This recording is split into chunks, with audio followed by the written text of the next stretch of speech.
Hey there folks, I'm back again today with a new video on the latest news from the Creation Club. I woke up this morning ready to get started on my video for tomorrow, only to learn that Bethesda had released a bunch of new creations for their Creation Club, so I figured I'd hop on it today instead of waiting 5 days to release my video on it, like I did last time, to share with you the latest creations and my thoughts on them. The theme of this latest update is all about Doom, so I hope you like Doom, because we're going to be talking a lot about Doom. This is Oxhorn's Mod Muster.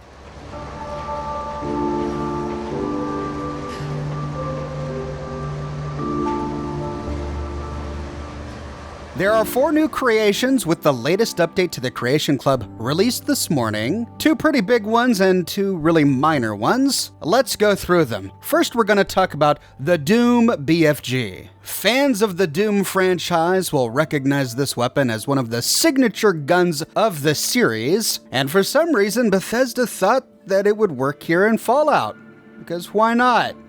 Alright, you already know how I feel about taking armor and weapons from other iconic games and placing them in Fallout. I'm not a fan, but I expressed those opinions in my last video, so let's get right to the creation. After purchasing, downloading, and installing the Doom BFG, the next time we log into the game, we get a quest called From Hell. Obtain the BFG 9000.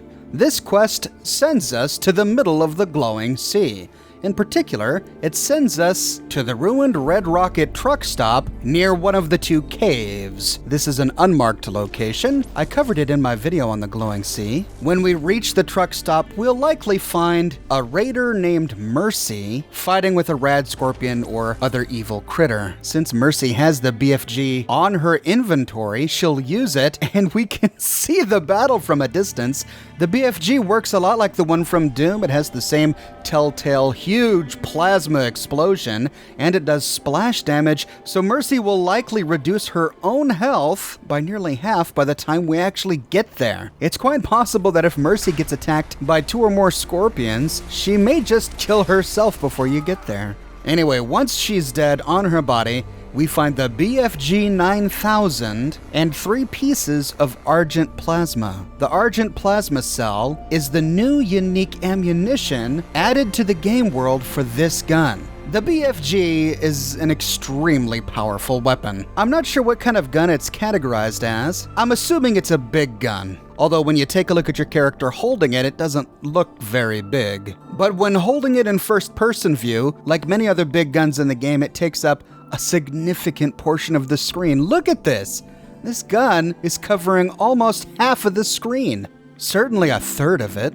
The gun does a whole lot of damage, 104 ballistic damage and 250 energy damage, at least on this character of mine. It has a fire rate of 66, a range of 11, an accuracy of 56, and it weighs 35 pounds. Like a Gauss rifle, you can hold the left mouse button to charge the thing. I'm assuming charging it makes it more powerful. It shoots a big bolt of plasma that moves really slowly, and upon detonation, does an enormous ball of splash damage. It's extremely easy to hurt yourself while using this weapon. You'll see that by the time I finished playing with this thing, I destroyed both of my power armor legs. Now we only find 3 rounds on Mercy's body, but you saw me just get 10 new rounds after firing the last round in the chamber, and that's because I have rank 4 of the Scrounger perk. Gives me a 5% chance plus my luck modifier to gain ammunition when firing the last round in my clip. And that's going to be an important perk to have when you use this gun,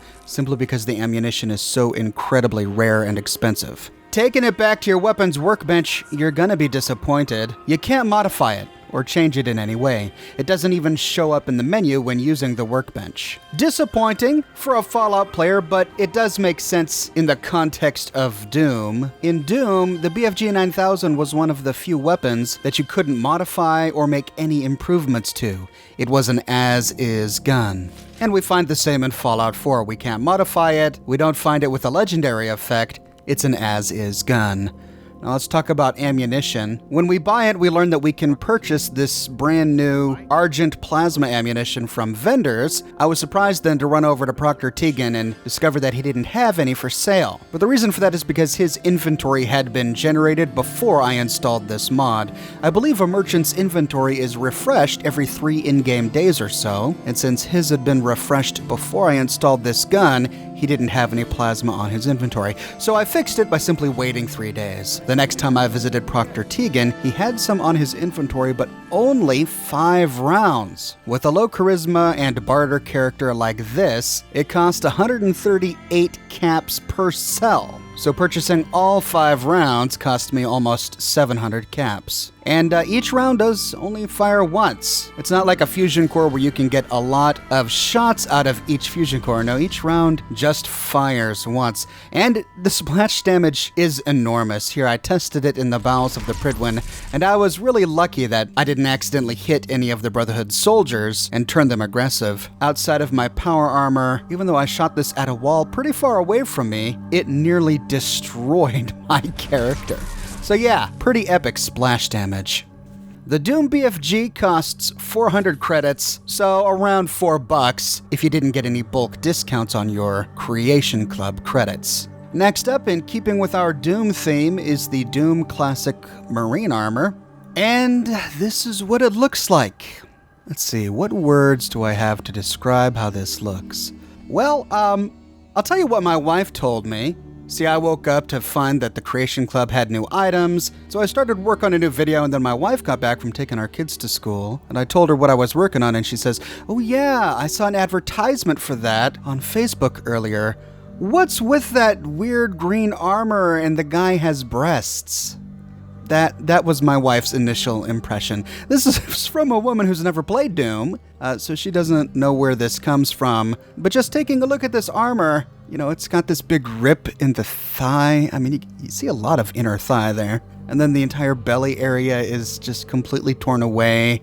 And man, this guy's got some pecs. What's with that helmet? It's like a rejected Darth Vader concept art.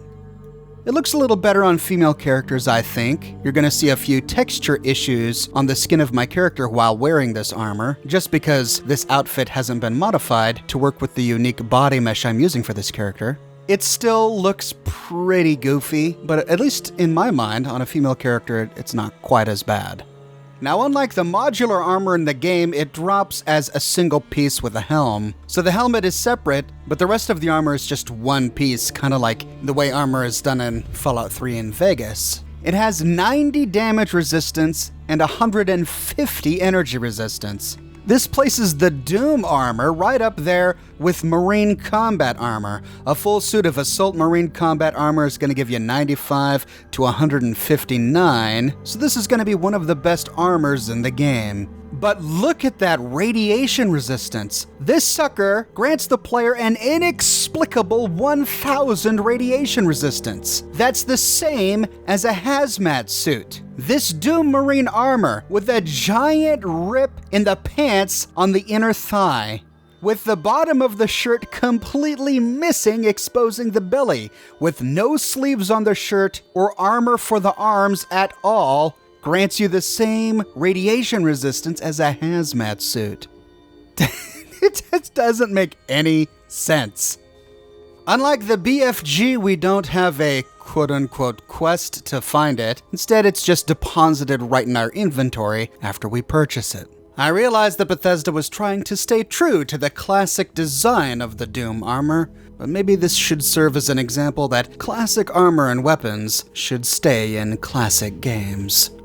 The last 2 items of interest are new power armor paint schemes. Each of these power armor skins is 100 credits, except for the chrome paint job for power armor, which is free. This is likely gonna change soon. They had a big sale on the horsepower armor and some other stuff earlier, but that sale has ended, so I don't expect the chrome armor to be free for much longer. The first is a brand new chrome paint scheme, and it works with every suit of power armor except for Raider, Horse, and Hellfire.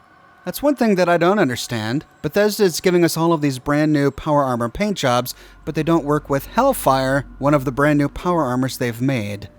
It seems like a strange choice to make, but it does work with T45, T51, T60, and X01. The chrome paint job increases energy resistance when all pieces are painted, which makes sense. It looks reflective, so it probably reflects energy damage back, and it looks pretty good. It does exactly what it's supposed to do and makes your power armor nice and clean and shiny.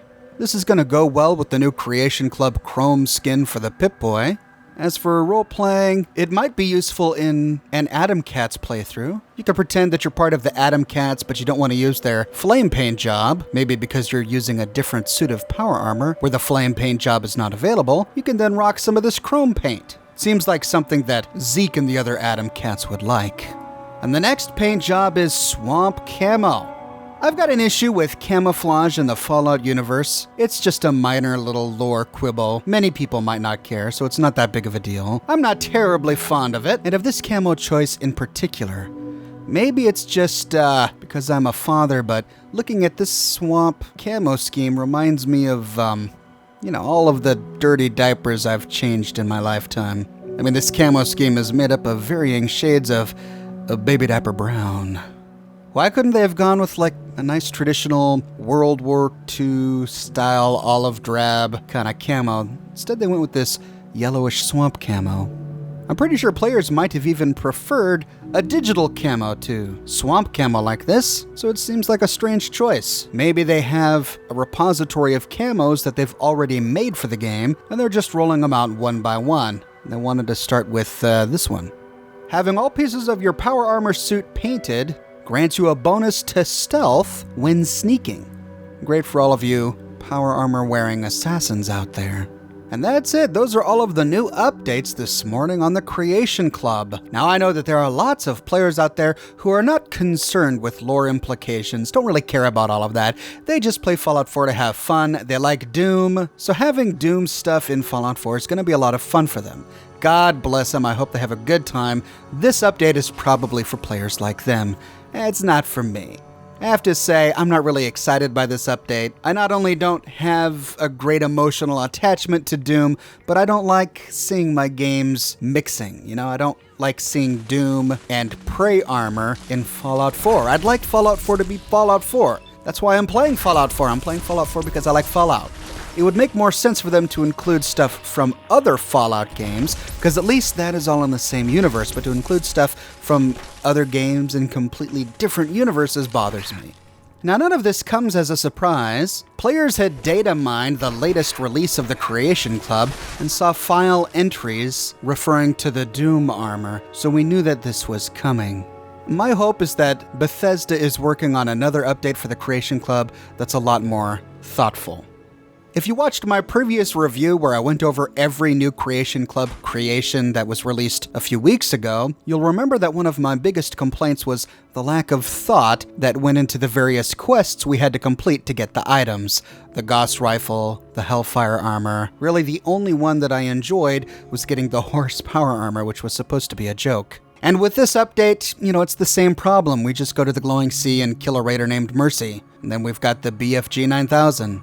If Bethesda were really big fans of Doom, if they were making this because for some reason their data told them that Doom items would sell well to a Fallout audience, then they should have had some fun with this and maybe made an interesting quest with a lot of Easter eggs and inside jokes for Doom fans. But instead we just had a quest to go kill a guy. And that's not interesting. And so I'm disappointed. My hope is that Bethesda will realize that they have a great opportunity here to earn a lot of goodwill from their user base by putting a lot of thought and attention into every single creation they offer for sale. I didn't see that here, but let's cross our fingers and hope that we'll see it in the future.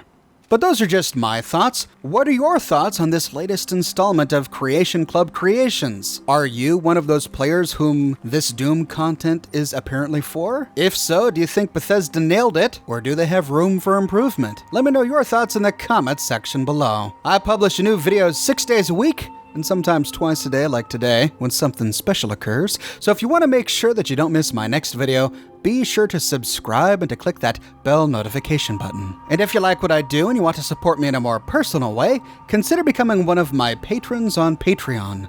Patreon subscribers gain access to a private channel on my Discord server, as well as a bunch of other cool Oxhorn perks. But more than anything, thank you so much for watching this video with me today. I'll see you tomorrow morning, bright and early, with a brand new video.